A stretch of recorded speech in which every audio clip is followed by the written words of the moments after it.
meus amores! Estamos no ar com mais um programa Olha Elas. E hoje, diretamente aqui da Adega Boulevard, com um oferecimento FHM Financeira, seu FGTS em 24 horas. Cláudio Tavares, Foto e Vídeo.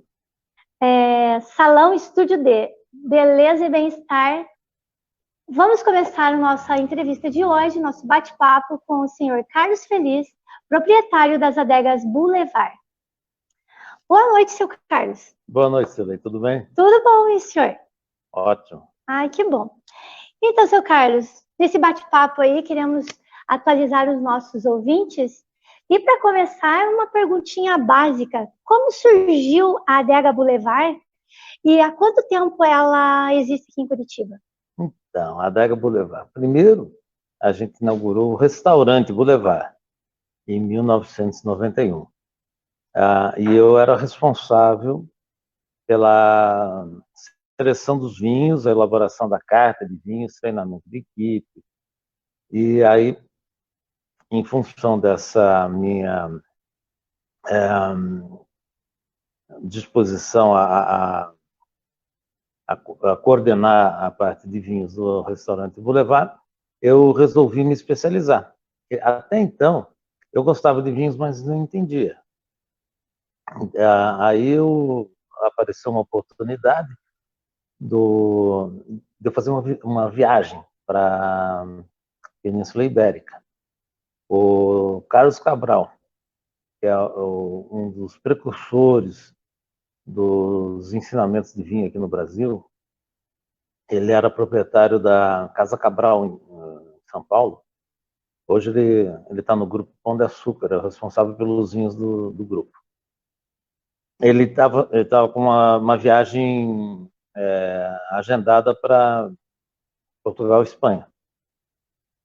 Aí eu achei que era uma ótima oportunidade para eu começar a entender melhor os vinhos. E me inscrevi, fui junto com ele, com uma turma muito legal, e a gente foi visitando várias vinícolas. E eu vi como o turismo de enologia, o turismo do vinho, era muito legal. Era assim uma coisa que eu nunca tinha vivenciado. Os produtores nos recebem, assim, as pessoas que estão envolvidas nisso, tanto profissionalmente como de uma forma amadora, recebem muito bem. As regiões são lindas. Eu falei, nossa, nós fomos no Douro português, no Alentejo, fomos em várias regiões da Espanha, na região da Catalunha, visitamos produtores de espumantes, coisas que eu não fazia muita ideia, isso em 1990. Entendo. Quando no Brasil as opções de vinho eram muito restritas também. Aí eu tive essa visão do vinho que me abriu a mente para o mundo do vinho, através do Carlos Cabral, que eu considero meu padrinho nessa jornada do vinho, né? Sim. E depois dessa experiência, eu voltei para o Brasil e comecei a pesquisar o que havia de opções de vinhos no mercado brasileiro para montar uma carta de vinho. E percebi que eram muito poucos. Em 1990, existiam pouquíssimas importadoras no Brasil. Ainda as pessoas tomavam Liebfraumilch, tomavam Dom Valentim lacrado, uns vinhos que não dava para colocar na carta de vinhos num restaurante que se propunha a ser um restaurante de comida refinada, comida francesa, que eu e o meu irmão e minha irmã resolvemos fazer junto com o Celso Freire, que é cunhado do Edu, do meu irmão,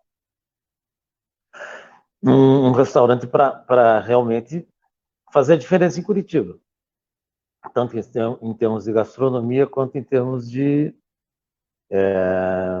vinhos. E aí eu percebi que era muito difícil montar uma carta de vinhos com as opções que existiam na época, né? A gente começou com alguma coisa lá, Pastina, depois fomos para Mistral. Aí o seu Valdomiro Perini, aqui em Curitiba, ainda existia a importadora, ele já é falecido, mas existia a importadora do seu Valdomiro. E a gente começou a trabalhar com as opções que existiam na época, no restaurante. E até então o curitibano não gostava muito de tomar vinho em restaurante, porque não era uma boa ideia, assim, vamos dizer, porque os vinhos não eram bem trabalhados. Não existiam taças que nem bonitas, assim, simples, que nem essas, mas Bonito, corretas né? e tal. Eram cristais lapidados e umas coisas assim. Até a elaboração da carta de vinho não era correta, não falavam o nome do produtor, safra, mal e mal falavam assim, Chianti, não diziam safra, não diziam produtor, ou então Bordeaux, falavam coisas genéricas sobre vinho. Então o consumidor não se sentia à vontade, não sentia segurança em pedir um vinho no restaurante, acabava tomando uísque e cerveja. E isso tinha que se mudar, não? E para isso eu resolvi investir numa adega climatizada, em copos que na época eram fabricados pela cristaleria Strauss de Blumenau. Nós fomos os pioneiros, o restaurante foi o primeiro a ter adega climatizada, copos corretos, uma carta de vinhos bem escrita, a equipe treinada para oferecer o vinho, para explicar, para tentar harmonizar com os pratos do restaurante.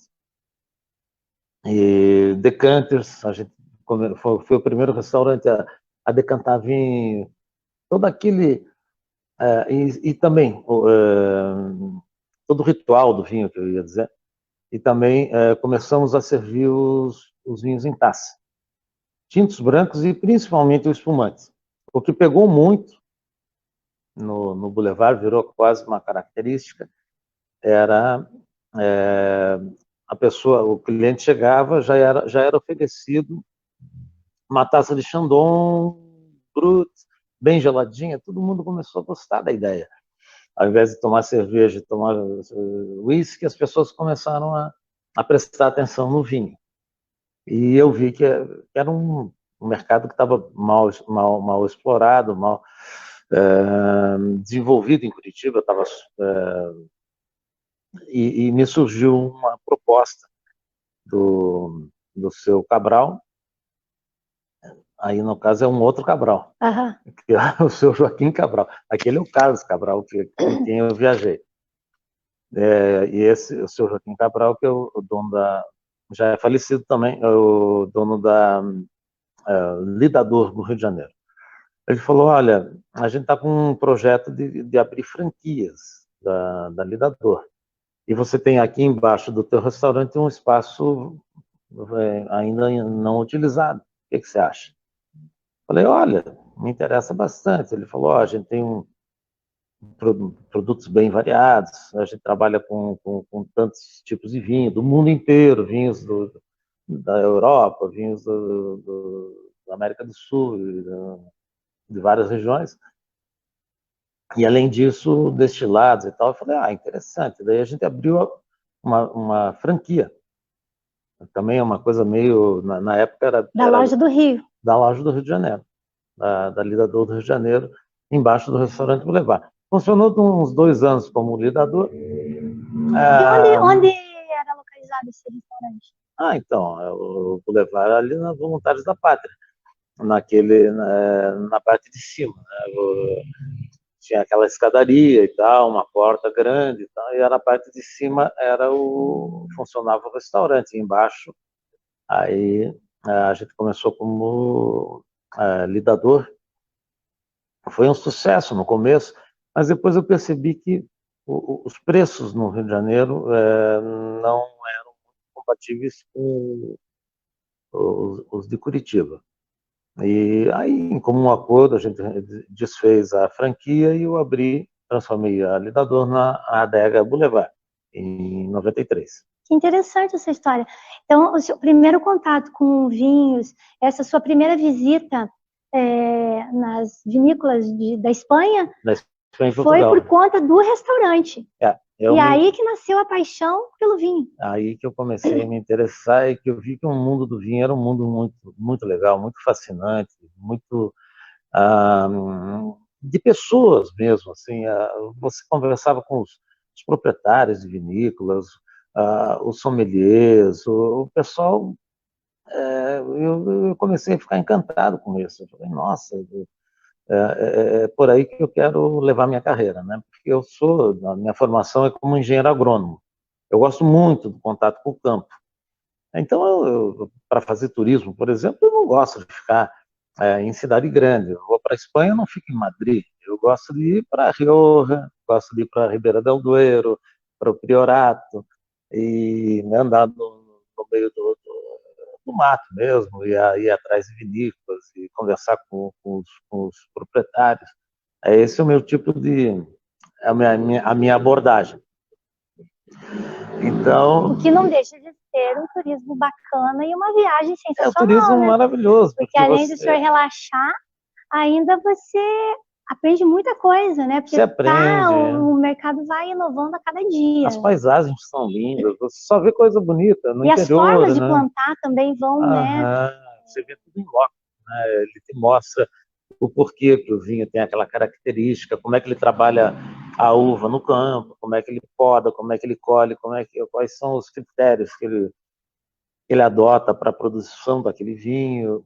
Aí você começa a entender realmente porque tem tanta variedade de vinho, porque as opções são muito grandes, né? Então, aí através dessa viagem surgiu essa paixão pelo vinho.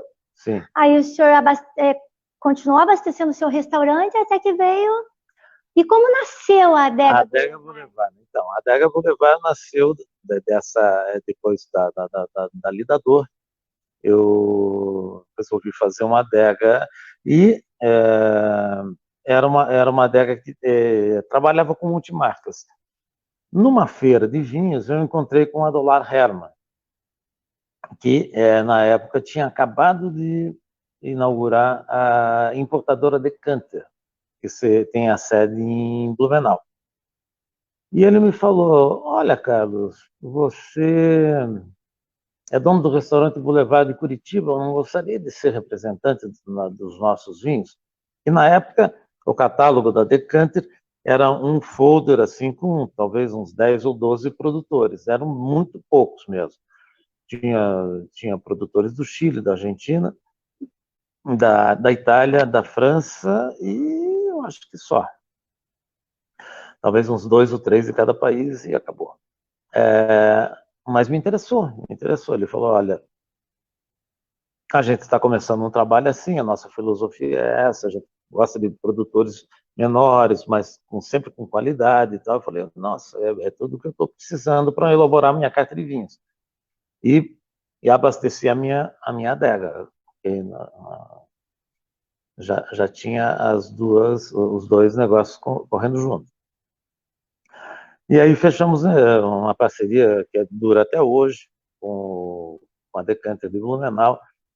E a Decanter vem crescendo muito o portfólio. Cresceu, depois encolheu com a pandemia, com todos esses problemas e tal. E agora está voltando à normalidade.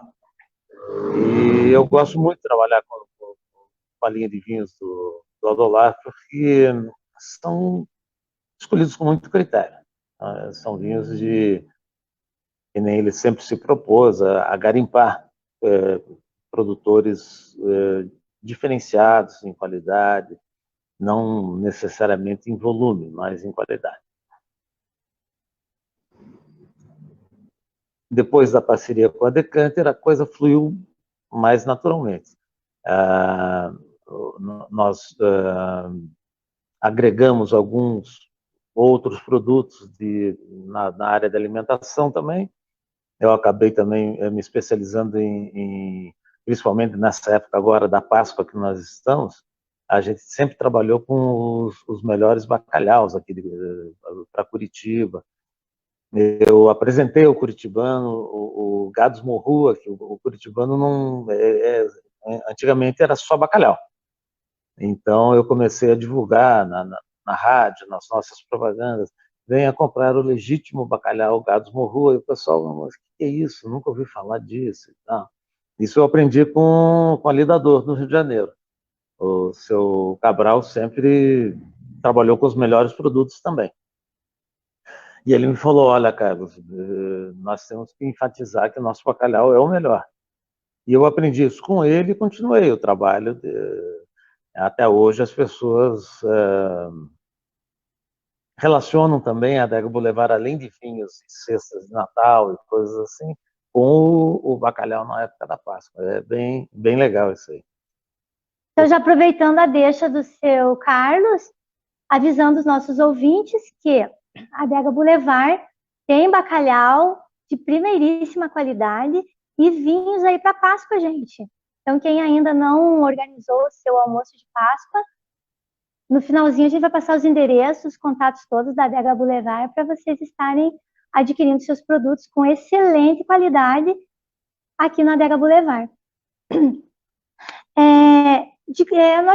Bom, todo mundo sabe, todos os clientes da Adega Boulevard sabem que a Adega Boulevard possui vinhos de vários países e de ótimas procedências. Quais os países que o senhor tem hoje que mais saem? No portfólio, no portfólio e o que mais sai no momento? Olha, tem vinhos de quase todas as denominações, as origens, né? Mas os mais procurados são vinhos da América do Sul mesmo, Argentina, Chile. Os vinhos nacionais estão tendo uma procura muito legal, assim, depois da pandemia o pessoal começou a prestar atenção também na viticultura nacional. E daí tem os vinhos europeus, que nem eu te falei, Espanha, Portugal, França, Itália. Temos vinhos da Grécia, temos vinhos dos Estados Unidos, da África do Sul, tem vinhos do mundo inteiro praticamente, né?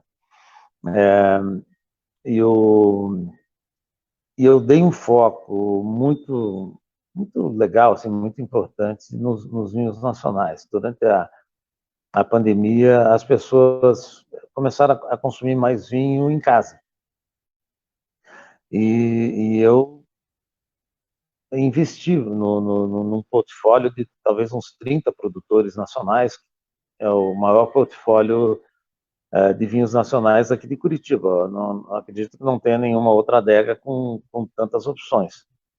30, eu digo 30 vinícolas, cada vinícola tem talvez uns 10 vinhos, são uns 300 vinhos nacionais. Sim. É um excelente leque de produtos. E a qualidade dos vinhos nacionais tem melhorado Hoje, muito. o que o senhor sugeria para os nossos ouvintes um bom vinho para Páscoa, um vinho nacional bom? Um vinho bom para Páscoa? É. Então, depende do que a pessoa vai fazer. Se for bacalhau, o bacalhau já leva o bacalhau daqui, já né, leva gente? o bacalhau daqui. E o português costuma brincar que o bacalhau não é peixe, o bacalhau é bacalhau. Então, não existe a obrigatoriedade de você harmonizar bacalhau com vinho branco. Você harmoniza com branco ou com tinto, tanto faz. Então, nós temos vinhos portugueses de vários estilos para harmonizar com o bacalhau, principalmente o branco da uva Alvarinho, que o nosso é considerado o melhor alvarinho de Portugal, o melhor produtor, que é o Anselmo Mendes, produz muros antigos. Essa é uma excelente opção de branco. E como tinto, um tinto mais leve, com pouca estrutura, com menos tanino, também vai muito bem com bacalhau. Você dá uma refrescada na garrafa e combina muito bem. A região pode ser tanto do Alentejo quanto do Douro, até um Dão. Você pode harmonizar muito bem com bacalhau. Se a pessoa for fazer um peixe no forno, um peixe grelhado, aí seria mais o branco mesmo. Que daí poderia ser um branco chileno, um branco nacional. O Brasil tem ótimos vinhos brancos. inclusive de várias regiões que as pessoas às vezes nem conhecem, né? O Brasil tem feito vinhos não só no Rio Grande do Sul, tem feito vinhos em Santa Catarina, que produz um branco delicioso da uva Sauvignon Blanc. A gente tem várias opções assim de vinhos deliciosos de Santa Catarina. E tem vinhos já, né? Tem vinhos do Paraná, tem vinhos de São Paulo, tem vinhos de Minas Gerais, perto de Brasília já tem também, no Centro-Oeste, no Cerrado. Sempre que tiver uma altitude, que as noites sejam mais frescas, já começa, o Brasil desenvolveu uma técnica de cultivo que aproveita as noites mais frias e, através de um sistema de dupla poda, você induz a videira a produzir no inverno. Então, você tem um clima ameno, com noites frias e dias quentes, e que produz vinhos de uma qualidade surpreendente. Então, o Brasil está avançando muito na vitivinicultura, e novas regiões estão surgindo. Então não temos desculpas, gente, para degustar um bom vinho. Quem é apreciador de um bom vinho, tanto nacional como importado, você vai encontrar aqui nas Adegas Boulevard de primeiríssima qualidade. Nada de vinho falsificado, gente. Aqui é tudo autêntico. E falando na autenticidade dos vinhos, eu gosto muito dos vinhos argentinos. Porém, eu tenho ouvido muitas pessoas comentarem sobre o medo de comprar um vinho. Como que eu identifico, eu leiga no vinho, e identifico uma boa procedência de um vinho?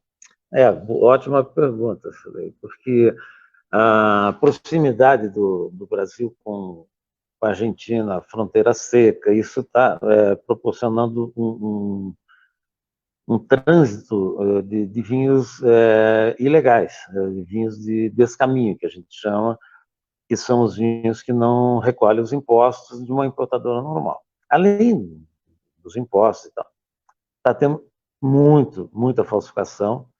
O crime organizado entrou dentro desse... Eles acharam interessante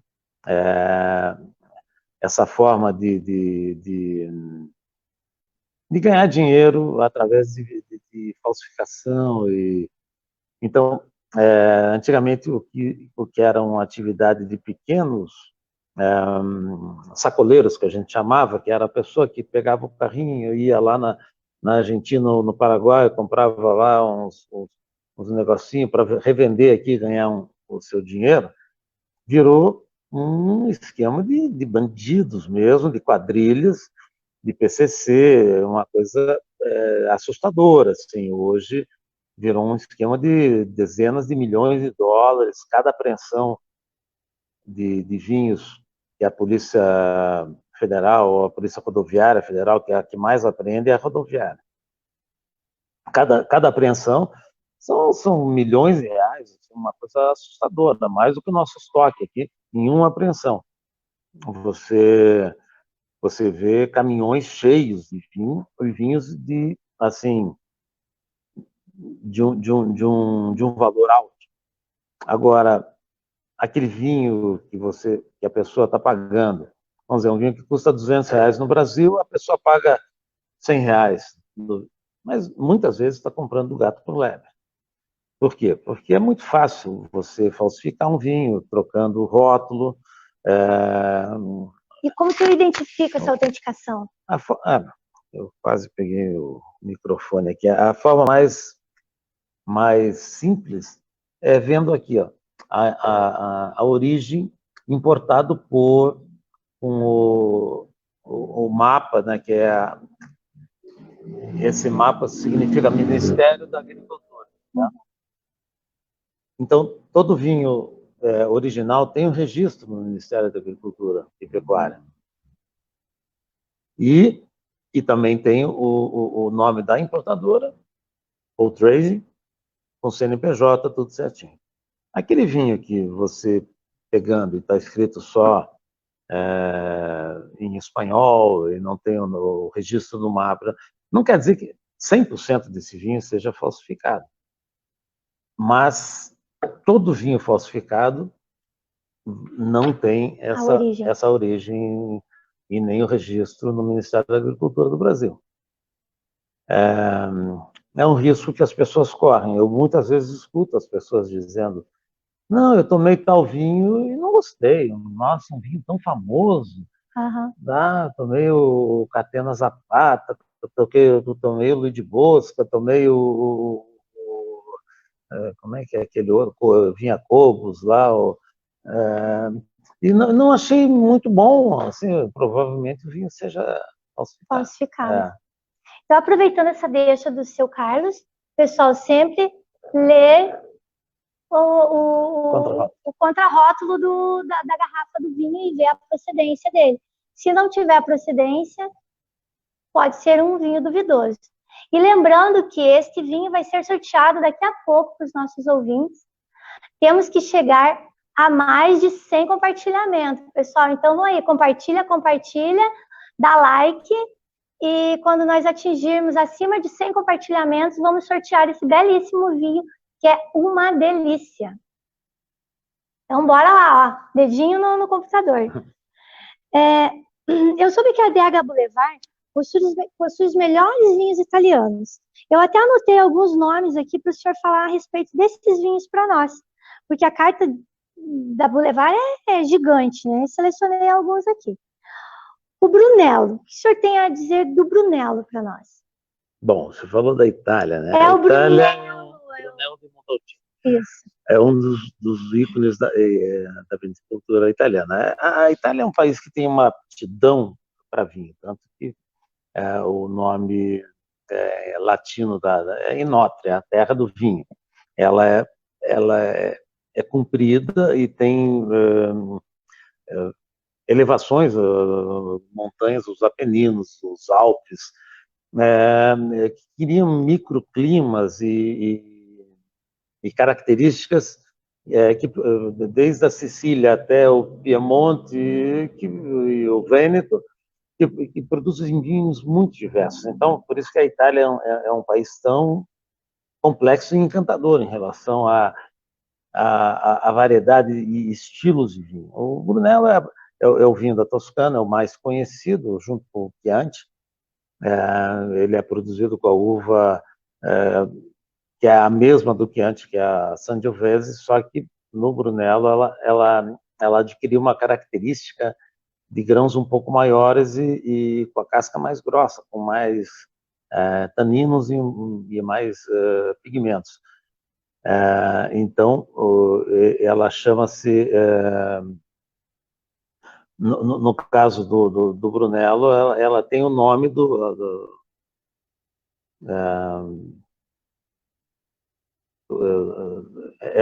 é uma variedade, é uma mutação da Sangiovese. Esse vinho, Brunello de Montalcino, ele ficou tão famoso porque o Biondisanti resolveu separar os clones de Sangiovese para vinificar separadamente e envelhecer em grandes cascos de carvalho. E esse vinho começou a adquirir uma característica tão importante que ganhou uma denominação de origem própria, né? Que é do Brunello de Montalcino, que você tem hoje Brunellos normais, Brunello reserva, de vinhedos únicos e que atingem preços bem expressivos. Então, são considerados hoje realmente junto com os Barolo, junto com... É isso que eu ia falar, o Barolo e o Amarone, eles seguem a mesma linha? Sim, são os vinhos mais icônicos da Itália, né? Brunello na Toscana, Barolo no Piemonte, o Amarone no Vêneto, no Valpolicella, e cada um com suas uvas características, né? O Amarone já usa Corvina, Rondinella, o Barolo usa Nebbiolo, e todos são grandes vinhos com grande capacidade de envelhecimento, e os italianos sabem valorizar e harmonizar cada vinho desse com sua culinária local. Que a Itália se caracteriza por ter uma culinária muito especial. E esses vinhos harmonizam muito com os pratos. Por exemplo, no Piemonte, os pratos são mais à base de carne, que harmoniza muito bem com o Barolo, que é um vinho mais tânico, mais sisudo, vamos chamar assim. Na Toscana, os pratos já são mais à base de massa, harmonizam muito bem com o Chianti e com Rosso de Montalcino, Brunello de Montalcino. No Vêneto, a culinária do Vêneto, ali do Vêneto, Emília-Romanha, combina muito bem com os vinhos da Valpolicella, cujo maior expoente é o Amarone. Então, o italiano cuida muito disso. Harmonização, tanto que a principal escola de sommeliers do mundo talvez seja a italiana, é a que mais cuida dessa parte de harmonização, comida, vinho, que é uma coisa bem complexa, né? Isso se pode desenvolver várias teorias, mas os italianos são os que melhor resolveram essa questão do vinho e alimentação. Vinho né? e comida. Que legal, que legal. Agora, mudando um pouquinho de assunto, seu Carlos, vamos falar um pouquinho dos impostos, que o Brasil é um campeão, então, né? Sobre o imposto IVA, o que o senhor acha? Isso facilita ou não a vida do comerciante do vinho? Olha, para quem vende o vinho, isso é bom ou é ruim? A minha opinião é assim, pior do que está é difícil. Porque hoje a complexidade das regras tributárias no Brasil é praticamente indecifrável. Você, mesmo sendo um contador experiente, um tributarista, você tem que estudar muito para se atualizar, porque as regras mudam tanto, de uma forma não racional, que se você não estiver estudando isso semanalmente, diariamente, você perde o trilho. O IVA vai simplificar muito, tanto que eles estão chamando de simplificação tributária, não tanto uma reforma tributária. O IVA é um sistema muito mais racional, que elimina uma série de distorções no mercado do sistema tributário brasileiro, mas existe sempre uma possibilidade de eles inventarem alguma coisa que não seja muito favorável, porque existe a possibilidade de criarem o imposto seletivo, que é para desestimular o consumo de certos produtos, como o tabaco. Então, por exemplo, o governo tem um IVA de X%, mas para o tabaco vai ter, além do IVA, um imposto seletivo. Isso faz sentido no caso de alguns produtos, alguns poucos produtos. O tabaco é um deles, porque é um produto que só causa danos à saúde, vamos dizer assim. Mas no caso do vinho, ele acaba sendo tratado como uma bebida alcoólica, como uma vodka, como um gin, como uma outra bebida que não tem nada a ver com o vinho. O vinho é o contrário, ele é considerado um alimento na maior parte dos países desenvolvidos, porque não causa dependência, não existe alcoólatra de vinho, é uma coisa que o alcoólatra geralmente ele está dependente de bebidas mais fortes, né? Mais os destilados. Né? Os destilados. Então, aí aqui no Brasil se joga tudo no mesmo balaio. Não, é bebida alcoólica. Ainda não está definida a regra, né? Ainda dá para não estragar o mercado do vinho. Se criarem essa regra de imposto seletivo, que até muitas pessoas chamam de imposto do pecado, olha que absurdo. Jesus transformou a água em vinho, a celebração do corpo de Cristo e do sangue de Cristo é feita com a hóstia e com o vinho, e aí eles vêm com essas bobagens. É coisa de político, né? Eles querem arrecadar. Eles querem arrecadar e são criativos, né? Até na hora de dar esse nome absurdo. Estão querendo tributar também, eu já ouvi falar de produtos ultraprocessados, coisa que tem muito açúcar, ou muito sal, ou muita gordura, ou muito, para desestimular o consumo desse tipo de produto.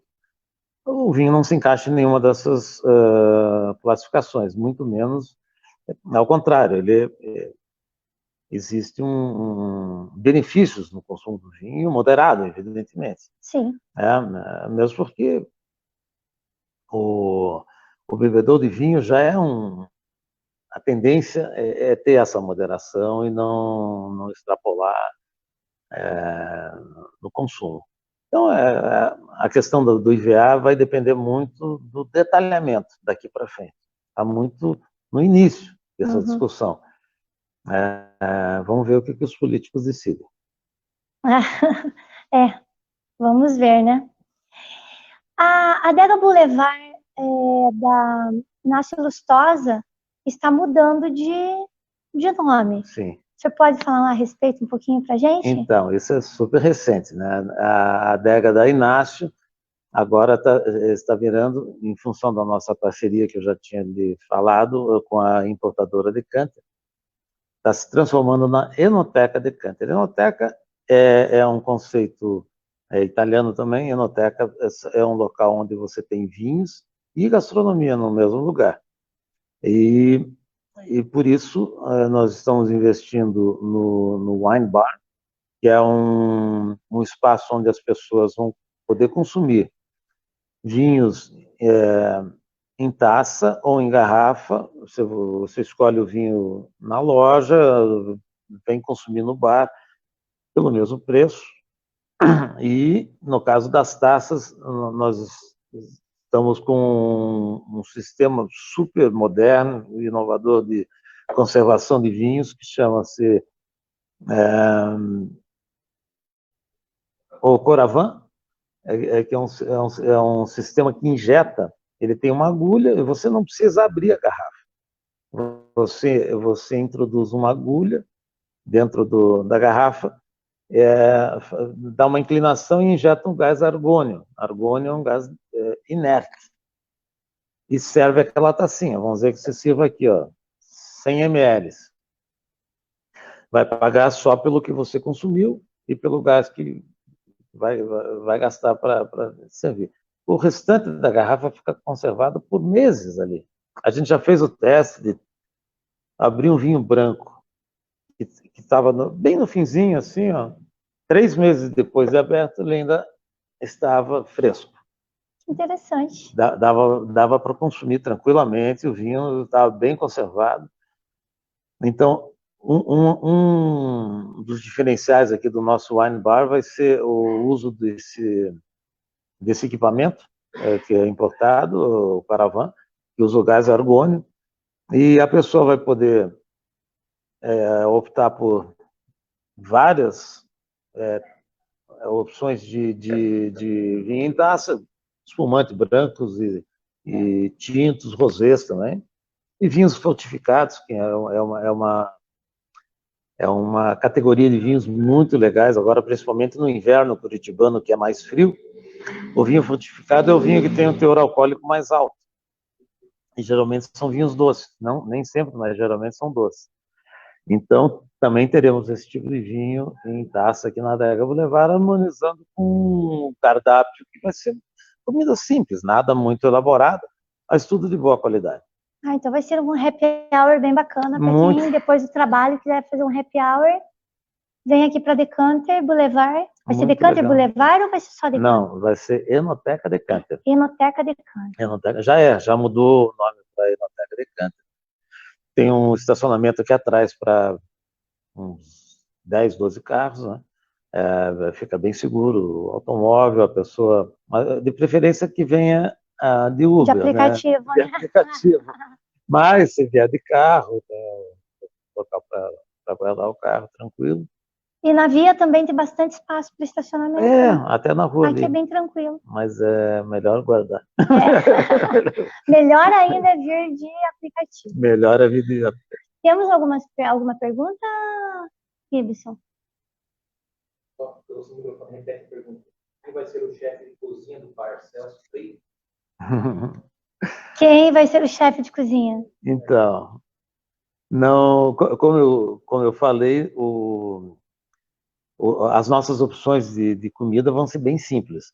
Não existe uma cozinha propriamente dita. A gente tem um forno, uma chapa, coisas assim para porções. Então, o Celso precisa de uma cozinha mais equipada. Aqui não, aqui é uma cozinha, é um wine bar. Wine bar não tem assim pratos elaborados. São porções que harmonizam com vinho. Essa é a proposta. Então, se você quer bater um papinho com alguém, quer conhecer melhor alguém, vem aqui, toma o seu vinho, aprecia um bom prato. E é isso, gente. Qual vinho combina com churrasco?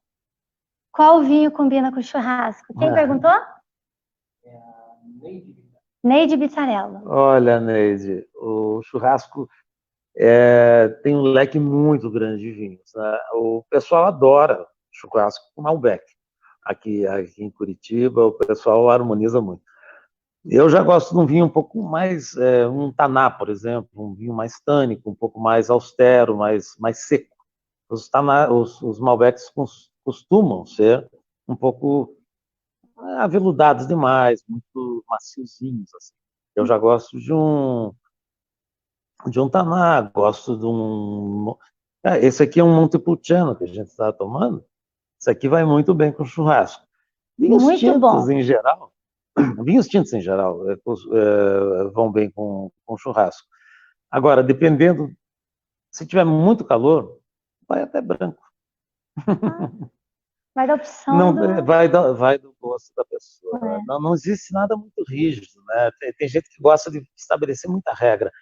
Tem tanta regra assim, não. Tem muita frescura, não, gente. Não. Toma o vinho que você gosta, com a carne que você gosta e tá valendo. O vinho tinto é o melhor para qual ocasião? Acompanhamento? Quem perguntou?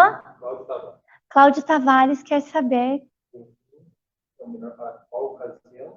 O vinho tinto é melhor para qual ocasião? Acompanhamento. Então, o vinho tinto, que nem eu falei, não existe uma regra muito rígida, mas o vinho tinto geralmente é mais consumido no inverno, quando a temperatura está mais fria. Dá mais vontade de tomar um vinho tinto. No verão, brancos espumantes, rosés, vinhos mais leves, mais refrescantes.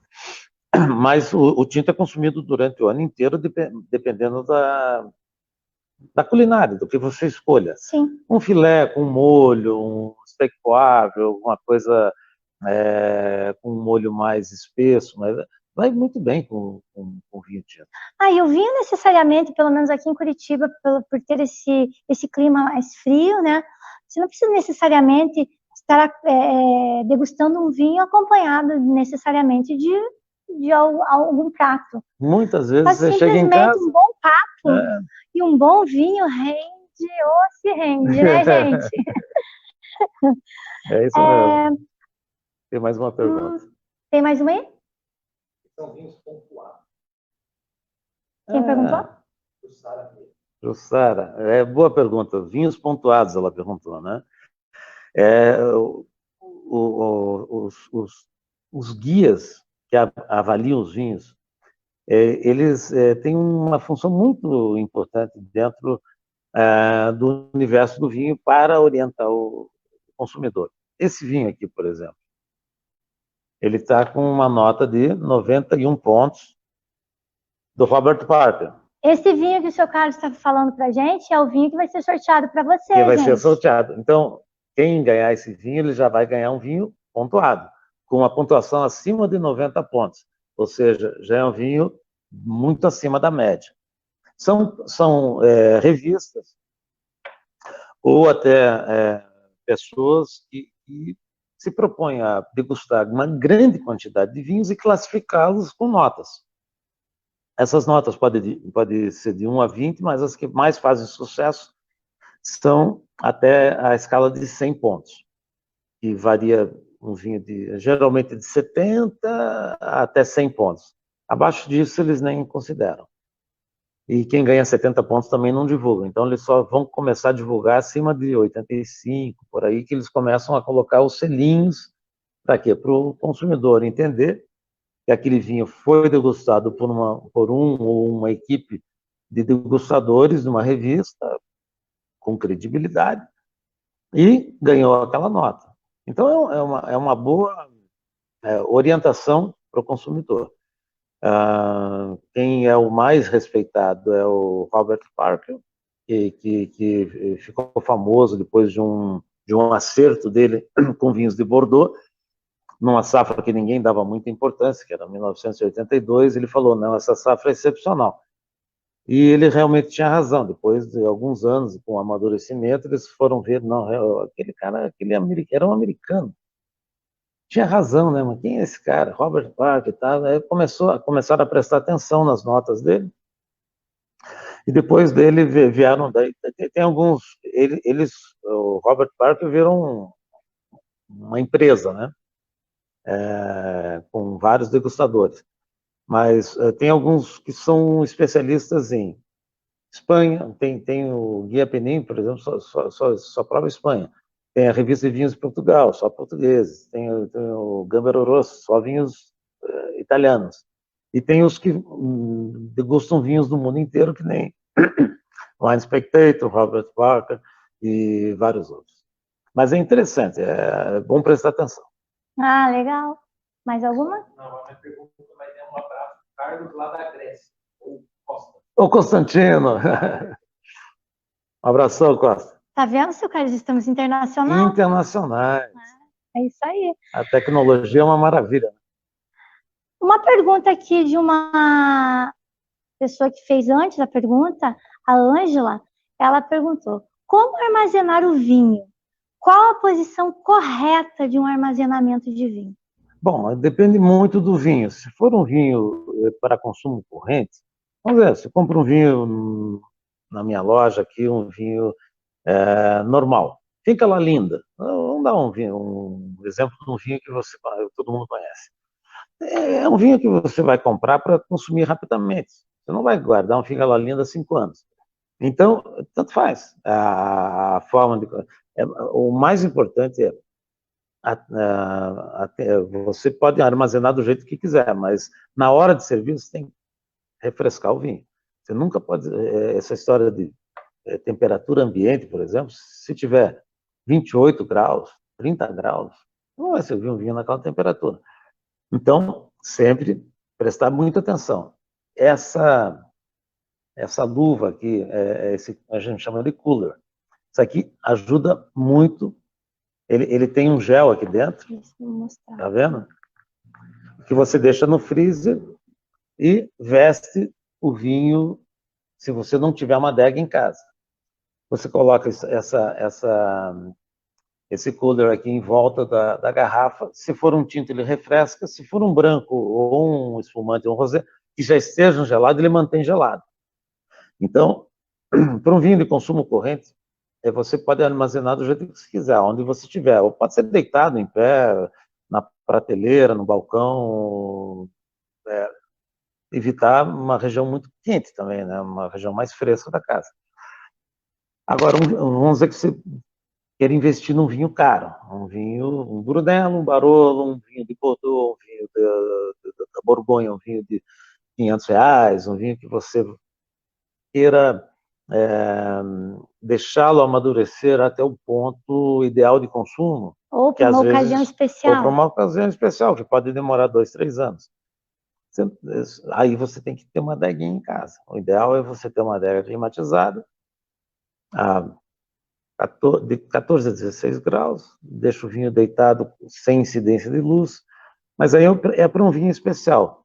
aí você deita o vinho, geralmente o vinho vai depositar uma borra na parte de baixo da garrafa, aí você tem que ter todo um cuidado antes de abrir, tem que decantar o vinho, aí outro universo, é o vinho do consumo corrente, você só tem que se preocupar com a temperatura. E o vinho de guarda, o vinho especial, o vinho mais elaborado, aí você tem que se atentar a vários detalhes, né? Até a forma de extração da rolha, tudo isso você tem que ter muito cuidado. E esse decanter aqui que coloca-se no cooler, né? A Adega Boulevard tem à venda Esse ou sim. não? Tem? Tem à venda na adega, tem de vários modelos. Vou mostrar para o pessoal aqui. Então, pessoal, quem tiver interesse em comprar esse cooler, põe no congelador, como o seu Carlos explicou, a Adega Boulevard tem eles para venda. E é muito prático, porque ele substitui o balde de gelo. Balde de gelo é aquilo que faz aquela molhadeira na mesa das pessoas. Então você vem com aquele balde, né? Você tem que ter um pratinho embaixo. Aí você põe a garrafa, da hora que você tira, tem pinga, aí tem que ter uma toalhinha para não pingar e tal. É um pouco mais complexo também. É claro que funciona, né? Depende da ocasião, depende da ocasião. Né? Mas isso aqui é muito mais prático, né? Você pode levar na piscina para manter o vinho gelado, você pode... Então, eu recomendo todo mundo ter um desse aqui. Então, se você está num ambiente comum, no local, vai apreciar um vinho com família, amigos, e para não ter muito problema, você adquire um cooler desse. Aí, se quer impressionar alguém, né? Sabe como é que é? Tem os momentos que a gente tem que dar uma impressionadinha, né? Aí o balde de gelo é bem lindo. O balde fica bonito, né? Tem uns bem chiques, assim. E a Adega Boulevard também tem os baldes de gelos maravilhosos aqui para quem... Tem decanter, tem as taças, tem todos os acessórios, saca-rolhas, né? Além dos vinhos. Mais perguntas, Aguilera? Qual a diferença entre aroma e buquê? Aroma do vinho mais jovem. O buquê é quando o vinho já adquire uma certa idade, ele vai ganhando uma complexidade. É como se fosse, bem o que a palavra já diz. O aroma são aromas mais primários. O buquê é a interação de vários aromas, com a evolução eles formam um buquê do vinho, que é o objetivo do quê? Da guarda dos vinhos de mais qualidade. É chegar nesse ponto da maturação, onde você extrai o máximo do vinho. E o vinho fica mais perfumado, ele fica aromatizado. Ele fica mais macio para você beber e mais aromático nos aromas, né? No olfato. Interessante. Quem fez essa pergunta? Jussara. Muito obrigada, Jussara, por estar participando. Vinho todo dia, só repete a pergunta. Vinho todo dia pode, um cálice por dia faz bem realmente? Quem perguntou? Adriane Cruz, então. Vinho todo dia pode? Vinho todo dia deve. É isso que a medicina diz. O beber com frequência e com moderação. Uma, 2 taças por dia. A taça é considerada uns 200 ml. Então, uma pessoa de 200 a 400 ml por dia, um adulto normal, de peso normal, é um consumo saudável de vinho. Mais perguntas? Então, vamos continuar aqui. O que devo analisar ao degustar um vinho? Então, a gente já falou, ao comprar a garrafa, tem que se atentar ao contrarótulo. Depois que você abre a garrafa, o pessoal, em restaurante é comum, né, abriu, dá a rolha para você dar uma cheirada. Para quê, né? Para que cheirar rolha de vinho? Existe uma doença que ataca a cortiça, ou atacava, hoje em dia é muito raro, mas antigamente era mais comum, que é o TCA, que é ele dá é um fungo que dá um aroma de mofo no vinho. E pega na rolha e essa rolha passa para o vinho. Então, para que eles te dão aquela... Para você sentir o cheiro, para ver se não está com cheiro de mofo, que o francês chama de bouchonnet. Então, vinho bouchonnet é vinho cuja rolha foi infectada pelo fungo. Aí é um vinho descartado. Esse vinho não deve ser consumido. Por isso também que os sommeliers no restaurante, eles abrem o vinho, dão a rolha eles cheiram a rolha, dão para o cliente e eles provam também um pouquinho do vinho. E o vinho pode ter uma série de defeitos. O bouchonnet é uma. Pode estar passado, ele pode estar com ácido acético, que é o vinagre, né? O vinho, de alguma forma, se contaminou com a bactéria do vinagre, do ácido acético, né? Acetobactéria. E essas coisas têm que ser, os defeitos têm que ser procurados. Uma vez que você percebeu que o vinho não tem defeitos, que o vinho está perfeito, você tem que saber se ele está na temperatura correta e depois é só consumir. É a melhor parte, né? Aí é a parte boa. E qualidade e preço andam juntos? Nem Verdade sempre. ou mito? É mito. É mito? É mito. Por quê? Olha, muitas vezes os vinhos de regiões mais afamadas têm preços muito altos e nem sempre tem qualidade. Você compra um vinho da Borgonha. Borgonha é um exemplo bem típico. Você pode pagar 200, 300 reais num vinho da Borgonha e ter um vinho bem ruinzinho. Porque depende muito do produtor. Então, eles se prevalecem de estar situados numa região valorizada, muito valorizada, é um defeito o Romanée Conti, todos os vinhos um dos vinhos mais caros do mundo, são feitos na Borgonha. Né? Echezot, Richebourg, são vinhos muito caros. Aí o pessoal se aproveita dessa proximidade dos grandes produtores, dos grandes vinhedos, e começa a colocar... É por isso que você tem que comprar vinho em locais... a chance de você errar, por exemplo, escolhendo sozinho num supermercado, você olha assim, vou pegar, eu gostei do rótulo. Você tem uma boa chance de estar jogando fora o teu dinheiro.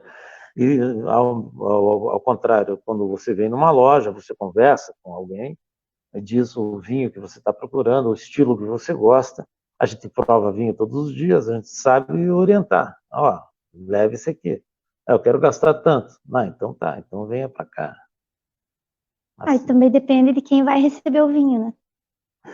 Depende do que você esteja procurando. Cada um tem um objetivo. Mais alguma pergunta, amigos? Esse é o Internacional. O Costa está falando assim, Carlos, fala para nós sobre a influência da insolação da uva na qualidade do vinho, diferença entre as parreiras que estão acima e as uvas que são rasteiras. Então, o Constantino está lá na Grécia. Essa é a parte da viticultura, que é o cultivo da uva, que eu adoro porque eu sou engenheiro agrônomo. Então,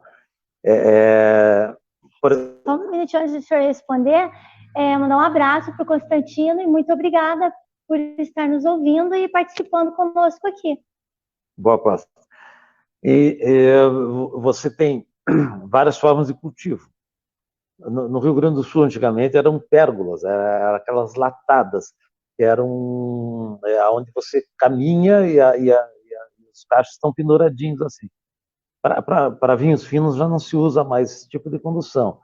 Aí desenvolveram as espaldeiras, que são aquelas linhas de vinhedos. Mas na Europa, principalmente nas ilhas gregas, as videiras são baixinhas. Para quê? Para se proteger do vento e do excesso de sol. Lá tem muito vento, muito sol. Então eles fazem pilhas de pedras e para proteger, deixam as folhas. Então, tudo isso influencia na qualidade do vinho, com certeza. E depende muito da onde você está localizado. Se o produtor tiver falta de sol, você vai tirar um pouco de folhas para que o sol incida sobre os cachos, para acelerar a maturação, para ter um vinho mais aromático e tal. Se você tem excesso de sol, você tenta proteger. Então, todos esses detalhes dependem muito do... O solo também interfere, né? O solo mais pedregoso, mais argiloso, mais arenoso. Tudo isso compõe o que eles chamam de terroir. Terroir é um termo francês que define aonde está o vinhedo e como ele é trabalhado, e por quem ele é trabalhado. Tudo isso define uma região e uma característica que vai acabar aparecendo no copo. Interessante, muito interessante. Bom, diante de toda essa aula que tivemos, né, o que o senhor tem hoje de carro-chefe na sua adega? Olha, depende muito do perfil do cliente. Mas eu adoro vender vinhos da Península Ibérica, eu acho que pela minha primeira experiência, Espanha e Portugal, são vinhos que eu adoro vender. Eu gosto muito de vender os vinhos nacionais, os vinhos do Novo Mundo também são interessantes, o Chile e a Argentina tem uma procura muito grande. Então não existe assim bem um carro-chefe, mas o produtor que a gente tem mais carinho chama-se Luiz de Bosca, que é o produtor que iniciou junto com a Decanter, e é o sustentáculo da importadora desde o início. A Decanter é a maior importadora dos vinhos da Luiz de Bosca no mundo inteiro, então o Brasil é o maior consumidor de Luiz de Bosca e Lalinda. Então, para nós, ele é o produtor de maior, eu diria que nós temos mais afinidade com essa coisa de um carinho mesmo com ele. Pelo geral, né? Há tanto tempo que a gente está com eles, e a qualidade dos vinhos, nossa, são muito bons. Então, você que busca qualidade, autenticidade na bebida que você vai adquirir, não deixe de passar, dar uma passadinha antes na Adega Boulevard, antes de qualquer lugar, dá uma passadinha para conhecer as cartas de vinhos da Adega Boulevard.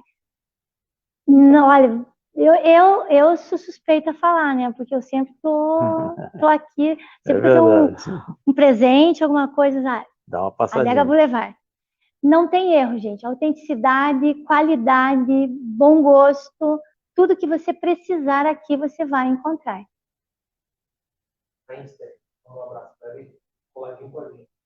Muito obrigada, Rainha Esther. Um beijo. Obrigada. Obrigada por estar participando conosco. E agora o senhor fica à vontade, seu Carlos, para o senhor acrescentar o que o senhor achar necessário. Fala aí, que o programa hoje é seu.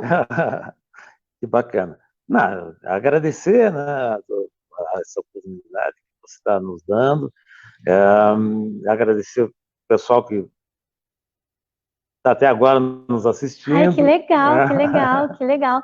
Nós do programa Olha Elas, o que temos que agradecer? Para nós é uma honra, um privilégio ter no nosso quarto programa, para quem não conhece, quem está nos assistindo hoje, o programa Olha Elas, ele é um bebê, tem 1 mês de vida, e é um privilégio ter o seu Carlos aqui falando conosco, representando as Adegas Boulevard, né, com tanta credibilidade, e nós iniciando agora, a honra é toda nossa. Vamos levantar um brinde ao Olha Elas. Então. Vamos lá, e a Adega Boulevard é a nova adega, que é a Decanter, né? Vida longa.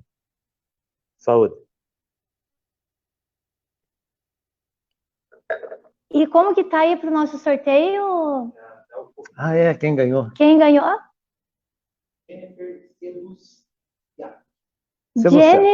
Jennifer Seluzniak, olha só, parabéns, Jennifer.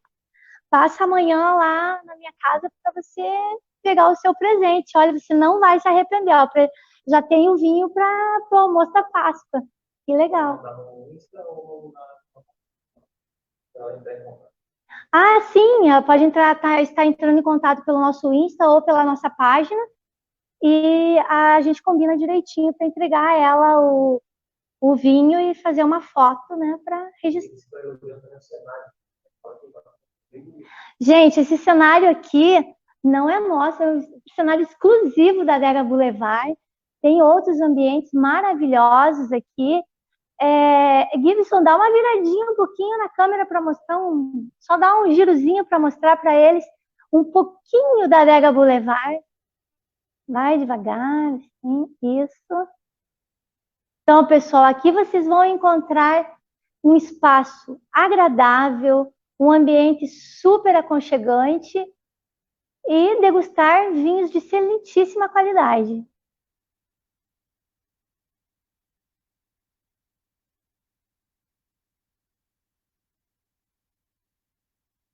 Sem falar que os atendentes aqui são especialistas e para as São pessoas, todos sommeliers todos formados. sommeliers, e as pessoas que não tiverem muita intimidade com o vinho, é só conversar com o pessoal aqui que atendem maravilhosamente bem e você vai se tornar cliente assíduo das adegas Boulevard. Faz toda a diferença conversar com alguém. O atendimento é tudo, né? Tudo. Tudo, sem dúvida nenhuma. Então, atendimento bom, qualidade, autenticidade dos produtos. Gente, não existe outro lugar aqui em Curitiba, é a Adegas Boulevard e ponto final. Então, as considerações finais do seu Carlos. Muitíssimo obrigada, seu Carlos, pela sua participação. Foi muito legal, aprendi muito e acredito que os nossos ouvintes tenham gostado e aprendido bastante com essa aula que o senhor nos deu sobre vinho. Que bacana, estamos sempre à disposição. Uma honra, e quem sabe no próximo ano do programa Olha Elas, nós voltamos aqui com mais um programa com a Adega Boulevard e seu Carlos, né, gente, que pelo amor, né, sabe tudo de vinho, gente. Isso é muito bom, falar com quem sabe é outro papo, né, seu Carlos? Então, pessoal, obrigado. Uma boa noite a todos e muito obrigada pela participação de vocês. Boa noite. Valeu.